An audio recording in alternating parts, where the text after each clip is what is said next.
Sub-Christians!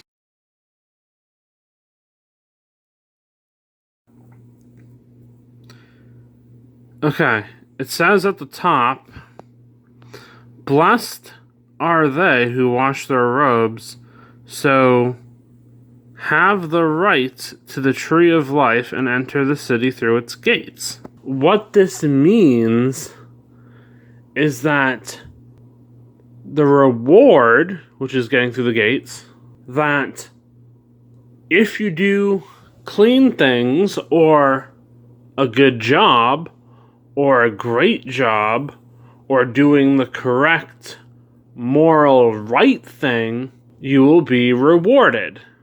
As I've boxed in on this Catholic version of the Bible, outside are dogs, the sorcerers, the unchaste, the murderers, the idol worshippers, and all who love and practice deceit. This means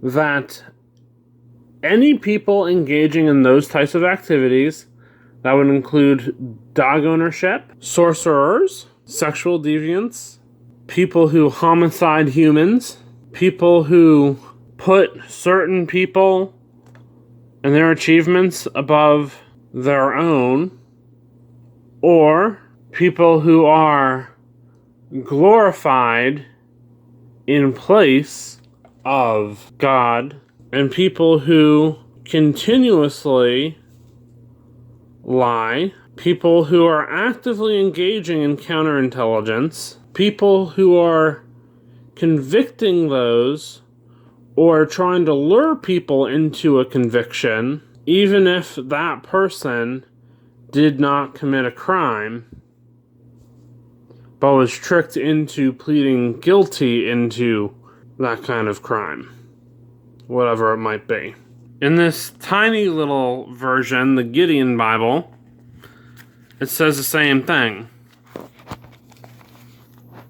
Just worded a little differently, but it's the same thing. Blessed are those who wash their robes, so that they may have the right to the tree of life, and that they may enter the city by the gates. Okay, exactly the same thing. Outside are the dogs, the sorcerers, the sexually immoral, murderers, idolaters, and everyone who loves and practices deceit. That's on the next page.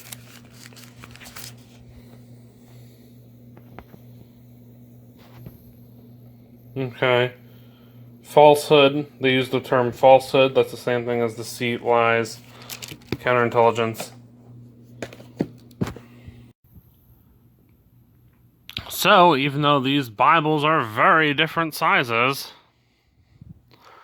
one thing is clear. You are not a Christian if you practice in any of those things mentioned in that section of the Bible, which is the book of Revelation, which is in the New Testament.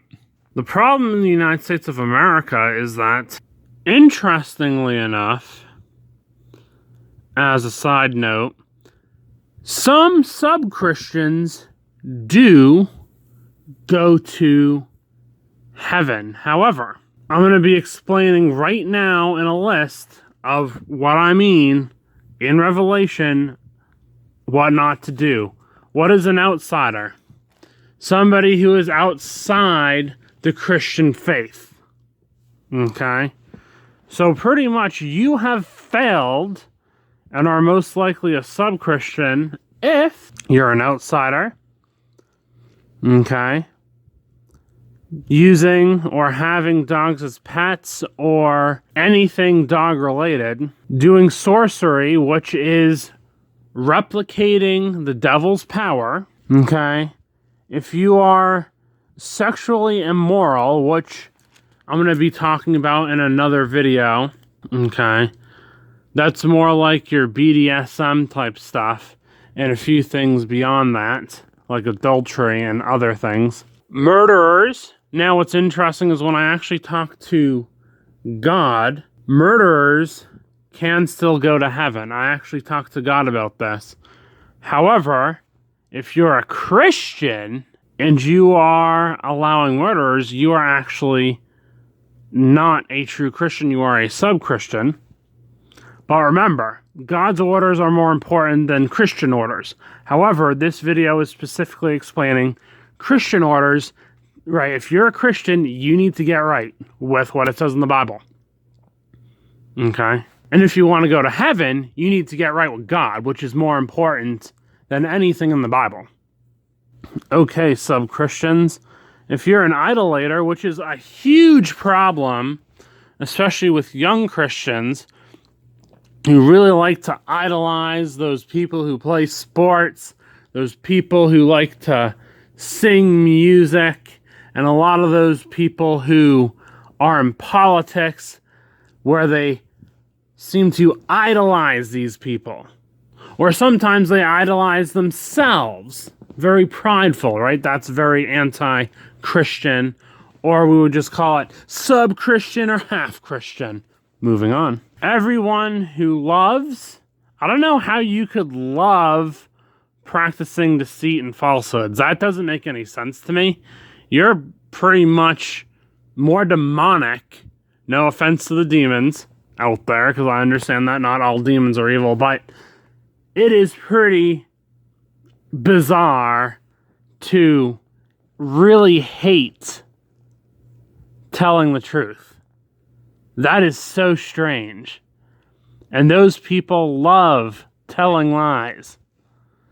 And if you love telling lies, you're not a Christian, you're a sub-Christian, you're a half-Christian, or you're an anti-Christian. People ignorantly think that they can just practice their religion however they damn well please. Well, if they do that, they are legally allowed to do so, but they're not Christians. They're half-Christians. They're sub-Christians. And some of them are anti-Christians. You can make a new religion if you want to. And you don't have to follow the rules of what's mentioned in the Bible. But do not be fooled. If you do that, you are not a Christian. You never will be a Christian unless if you follow all of the rules mentioned within the Bible. Sub-Christians!